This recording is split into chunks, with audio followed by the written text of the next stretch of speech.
Track 7. You will hear a woman, called Eliza Williams, telling a group of students about her work as a travel writer. I started writing about travelling 14 years ago when I was a student. Then, for 5 years, I worked as a teacher, and I wrote about my holiday trips.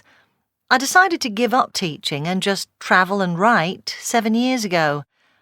At first, I mainly wrote parts of guidebooks, but after a while I started to do articles for some websites and also newspapers from time to time.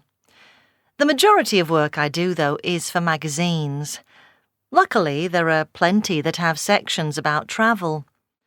In the past, my trips were fairly short, just 1 or 2 weeks, and I flew a lot to save time. These days, though, I go away for longer, sometimes 3 months, and if I can, I go by bus or by train rather than aeroplane. I prefer to travel slowly. What I like best is getting to know people in the places I visit. On each trip, I ask someone to teach me a local song. It gives me a feeling for the culture. I'd love to learn a new language whenever I travel, but that's not realistic. I try other things, though. In Naples, I learned a recipe for real Italian pizza. I love cities, and I've always written about them. But recently I've focused on other things.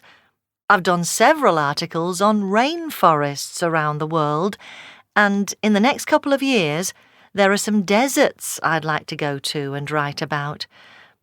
I have an amazing job, but not all of it's easy.